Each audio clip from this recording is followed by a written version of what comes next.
We've been hearing for years that it's been bad for you, but we just found out past 6 months or so about all the chemicals and the heavy ash, the heavy metals that's in it.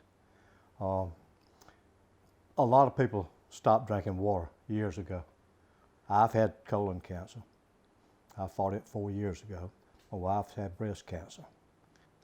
And a lot of relatives and good friends have come down with cancer and other sicknesses. Talked to a doctor and he says he can't tell right now what caused it. But it was, I don't know. May not have been, may have been. That's something we don't know.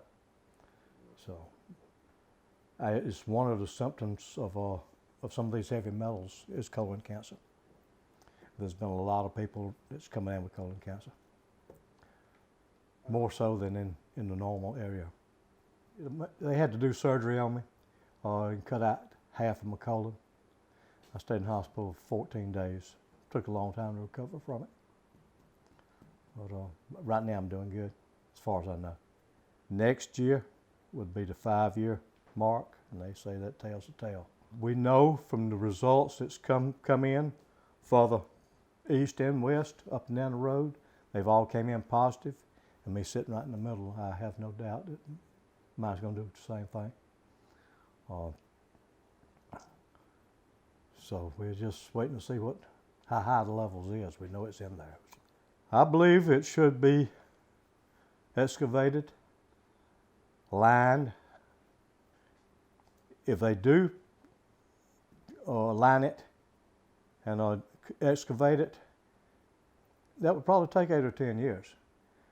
It would probably take another 8 or 10 years for the water to clear itself. But eventually we'd have fresh water, clean water here again. But if they don't, if they just cap it in place, it'll never be clean. So at what point in time it leached into the system, we don't know. It could have leached in there after 5 years, 10 years, 15 years. We really don't know. I know there was wells that was testing positive back in 2012. And there was a class action, I think, was to be filed, but nothing ever come out of it, so it was all dropped. It would be a thriving, growing little community, but like it is now, nobody wants to move into it. So as a result, everybody's property values have bottomed out. The people that's living here is more or less stuck. They can't leave, and nobody's moving in. So, but it's just got it stagnant. It's just barely holding on. No, they won't acknowledge it.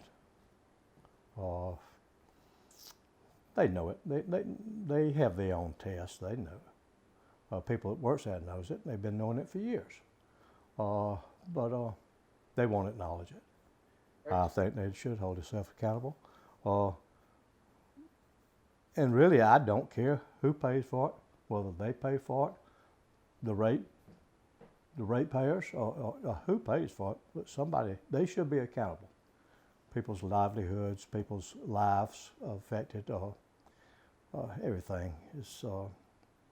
People have grown up here and made good lives in this little community, and it just seems like it's falling apart. Just praying it'll get better. We have a lot of people that's helping us, and we're grateful for that. We have a lot of outside people, outside the community that's helping. The Omaha Riverkeepers have been real good to us, and we've got our county commissioners. They're doing all they can do, and we just appreciate all the help we can get.